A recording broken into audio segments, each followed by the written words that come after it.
इस फिल्म की कहानी 1976 में घटित होती है। शुरुआत में भारत में एक गुरु परमहंसा दिखाए जाते हैं और हैरानी की बात ये है कि ये गुरु अंधे होते हैं। उन्होंने ज्योतिष में महारत हासिल कर ली है। बड़े बड़े मंत्री, व्यापारी सब इनके पास अपना भविष्य जानने आते हैं। हालांकि परमहंसा अंधे हैं, लेकिन किसी का भी हाथ पकड़ते ही वो तुरंत उसका अतीत, भविष्य सब कुछ बता देते हैं। और यूं कहिए कि परमहंसा को विज्ञान की भी समझ है। उनका शिष्य है विक्रमादित्य, जो उनसे इंदिरा गांधी से मिलने आता है। आदित्य इंदिरा गांधी का हाथ लेकर उनका भविष्य बताता है कि इंदिरा गांधी भारतीय इतिहास में एक रिकॉर्ड बनाएंगी। इसके बाद आदित्य भारत छोड़ देता है और हर जगह घूमने लगता है। अगर विक्रमादित्य की निजी जिंदगी की बात करें तो सब उसे हस्तरेखा का आइंस्टीन कहते हैं। मतलब आदित्य किसी का भी हाथ लेकर जो भी भविष्य बताए वो 100% सच निकलता है। बड़े बड़े लोग भी आदित्य से अपना भविष्य जानने आते हैं और इसी तरह आदित्य जहाँ भी जाता है वहाँ लड़कियों से मस्ती मजाक करता रहता है। एक दिन एक इंग्लिश लड़की आदित्य को प्रपोज करती है, लेकिन आदित्य उस लड़की से कहता है, प्यार मेरी किस्मत में लिखा ही नहीं है, मेरे हाथों में तो कोई लव लाइन ही नहीं है। खैर, दूसरी सीन में हमारी हीरोइन की एंट्री होती है। उसका नाम है प्रेरणा और प्रेरणा एक डॉक्टर है। वो हमेशा ट्रेन से अपने हॉस्पिटल जाती है। प्रेरणा को तो बाहर झांकने का बड़ा शौक है। वो अपनी ड्रेस कमर पर बांध देती है और बाकी लोगों के हाथ में रख देती है। इस तरह वो हर बार ट्रेन के बाहर का मजा लेती है। अब जब प्रेरणा हॉस्पिटल पहुंचती है तो वहाँ पहले से एक जहाज का कैप्टन पेशेंट की तरह बैठा होता है। असल में उस कैप्टन को कोई बीमारी नहीं है, पर इसके बावजूद वो हॉस्पिटल में रहने लगता है। हर रोज किसी न किसी टेस्ट की जिद करता है। तभी प्रेरणा का चाचा उसे बुलाकर कहता है, मैंने तुझे मना किया था हॉस्पिटल आने से, घर पर आराम कर। प्रेरणा कहती है, चाचा मैं बिल्कुल ठीक हूँ, बुखार भी उतर चुका है, रिपोर्ट्स आएंगी तो सबसे पहले आपको दिखाऊंगी। फिर अगली सीन में विक्रम को आदित्य की माँ से मिलवाया जाता है। आदित्य की माँ क्लासिकल डांसर होती है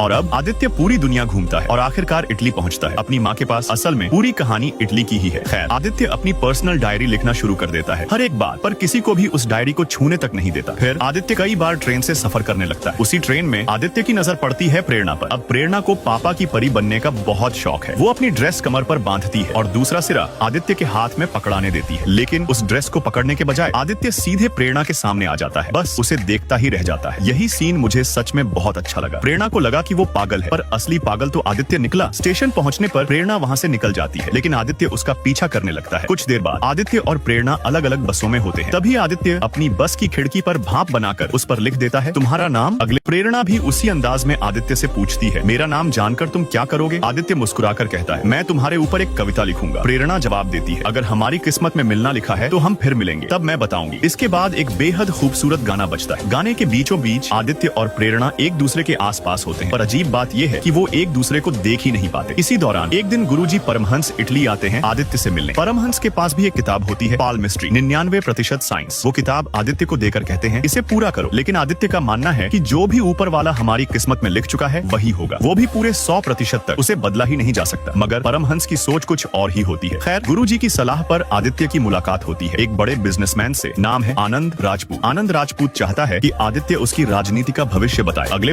आनंद राजनीति में बहुत दिलचस्पी रखता है, तो आदित्य आनंद का हाथ देखकर कहता है, राजनीति को अपने दिमाग से निकाल दो, तुम सिर्फ बिजनेस में ही कामयाब हो सकते हो। आने वाले दिनों में तुम अपने पापा की कंपनी संभालोगे, चाहो या न चाहो। ये सुनकर आनंद गुस्से से आग बबूला हो जाता है। वो अपना हाथ दोबारा आगे करता है और कहता है, देखो मेरा हाथ फिर से। आदित्य जवाब देता है, मैं दूसरा बार हाथ नहीं देखता, जन्म से लेकर मौत तक सब जानता हूँ। आदित्य जैसे ही बाहर निकलता है, आनंद अपने गुंडों को उसके पीछे लगा देता है। आदित्य भागना शुरू कर देता है और यहाँ एक छोटा सा पीछा करने वाला सीन होता है। इसी दौरान आदित्य का एक्सीडेंट हो जाता है। बुरी तरह घायल हालत में आदित्य प्रेरणा के हॉस्पिटल पहुंचता है। वो वहाँ प्रेरणा को देखता है और तभी उसे प्रेरणा का नाम पता चलता है। ज्यादा चोट लगने की वजह से आदित्य को 2 दिन के लिए हॉस्पिटल में भर्ती कर लिया जाता है और इधर हॉस्पिटल में कुछ कॉमेडी सीन भी चलते रहते हैं। इसी बीच धीरे धीरे प्रेरणा भी आदित्य की तरफ खींचने लगती है। एक दिन अस्पताल में सामने आकर आदित्य खड़ा हो जाता है। प्रेरणा पूछती है, क्या तुम खुद को रोमियो समझते हो? आदित्य मुस्कुराकर कहता है, नहीं, मैं वैसा प्यार नहीं करता, मैं तो बस एक फ्लर्टेशनशिप चाहता हूँ। मतलब जितने दिन यहाँ रहूँ उतने दिन तुम्हारे साथ बिताना चाहता हूँ। तुम भी मुझसे प्यार मत करो, बस इस रिश्ते को हल्के फुल्के अंदाज में निभाओ। और फिर अगले दिन आदित्य कॉफी पर बुलाता है, पर उसी समय प्रेरणा मेडिकल कैंप के लिए दूसरे गांव चली जाती है। जैसे ही प्रेरणा ट्रेन से उतरती है, सामने आदित्य खड़ा नजर आता है। वो हैरान रह जाती है क्योंकि आदित्य 300 किलोमीटर बाइक चलाकर वहाँ पहुंचा होता है। जैसे ही प्रेरणा उसे देखती है, उसका दिल अनायास ही आदित्य की ओर खींच जाता है। आदित्य बाइक पर बैठाकर उसे वहाँ से ले जाता है और फिर एक रोमांटिक गाना बजता है। उस गाने के बीच दोनों ओर करीब आने लगते हैं। अगले ही दिन प्रेरणा फिर से ट्रेन पकड़कर अस्पताल जा रही होती है। अगले पार्ट के लिए वीडियो को लाइक करके कमेंट करें।